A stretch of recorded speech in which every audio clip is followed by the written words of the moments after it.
Hello, everybody. The Warriors, who looked like absolute potatoes on the road this year, somehow pull off a road win in Sacramento. In the middle of the pivotal fourth quarter was Gary Payton II in full hustle mode. It is great to see the Warriors bringing back some plays from the Kevin Durant era and running them for Andrew Wiggins. So back in the present day, we have Steph get a double screen across the top, and notably, Steph's defender, who's usually a small, is going to get run into Wiggins, and if the screen is solid, then now we've got this small guy guarding Wiggins. Double screen, Wiggins tries to seal in the mismatch by going straight to the post. Steph swings it to Looney, who's going to swing it to Wiggins in the post. To keep the Kings from sending help, Kevon Looney is going to set a screen for Steph. Steph springs free, Sabonis gets a gigantic exclamation mark over his head, and now is paying attention to Steph. Sabonis now cleverly gets in the way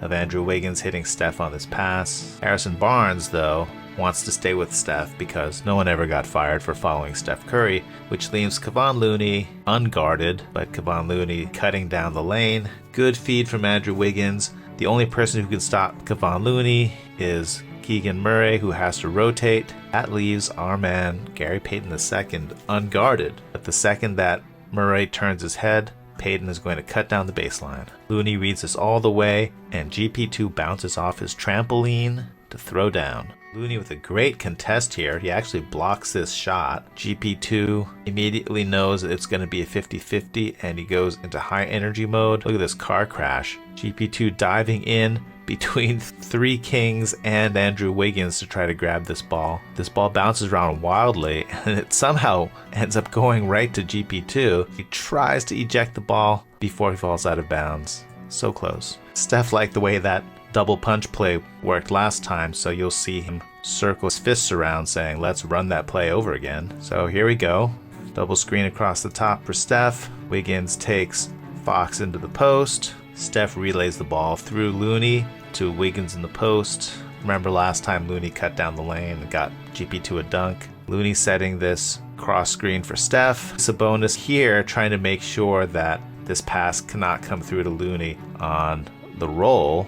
That means Steph can receive the pass. Hard hustle here. Good job to try to contest Steph. This was pretty close to being an open three. The Warriors have had this sideline out of bounds play in their playbook for a number of years, though they don't run it that often. Here's a super memorable occasion in 2020. Hey, it's Kelly Oubre Jr. The basic play is that Looney sets a screen for Wiggins, who comes around, and then Looney sets a second screen for Steph as he comes around. Ball gets inbounded to Wiggins. Steph is going to come around this other screen, and he'll be free for the pass from Wiggins. In this particular case, the Bulls completely blow up the play. This defense on Wiggins denies him so well that Damian Lee cannot get the pass through. Steph comes around.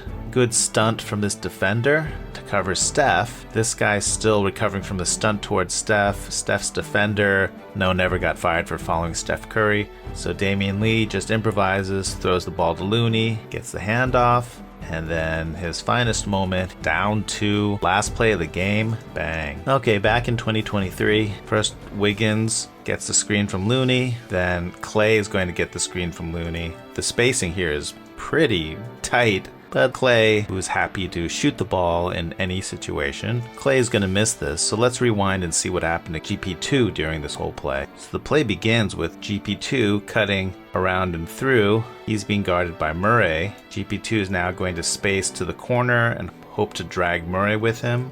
Murray takes a few turns of his head. He hangs out on the weak side. I think he's there in case he needs to rotate to the rolling Looney, but he's so far up that the effect is that GP2 is completely unimpeded to go for this offensive rebound. GP2 is free to trampoline up, beautiful reflexes, and the putback. The Kings punch it into Harrison Barnes, just posting up Klay Thompson. Klay Thompson showing a lot of strength, taking the bumps. GP2 here is supposed to be guarding De'Aaron Fox, but he seems to think that Harrison Barnes has tunnel vision, just posting up Klay as part of his revenge tour, and so GP2 tries to sneak over on his blind side, and when Barnes goes to put the shot up, it looks like GP2 gets a piece of it.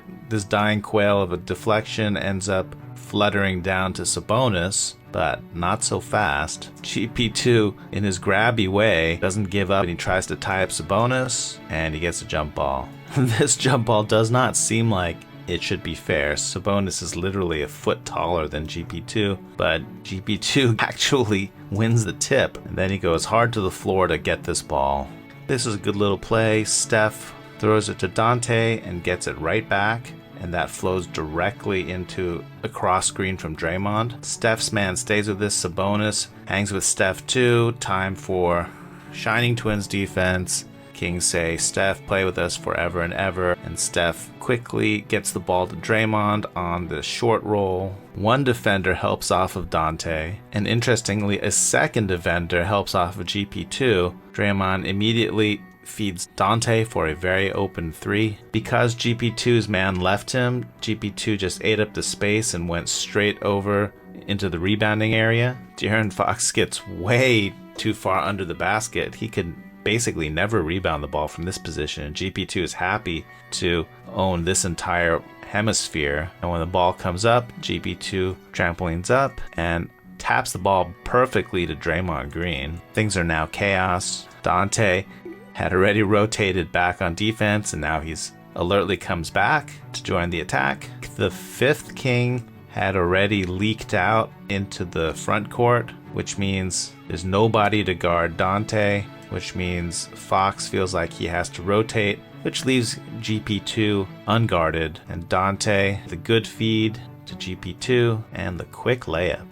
It is time for a quick celebration audit. Draymond is going to get an and one. We've got a nice variety of celebrations here. Steph Curry with a little dainty finger pointing down saying, add one more point to that, my good sirs. Over here we got the flexing muscles to show that Draymond displayed effective use of his muscles on that play. Nice. Moody's default celebration is angry man yelling at you to get off his lawn.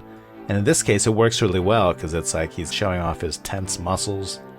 And, you know, if I'm not mistaken, Patrick Baldwin Jr., I think he's actually flashing a three. And, okay, my first reaction is, no, this is not a three-point shot. You can't do that. That's just weird.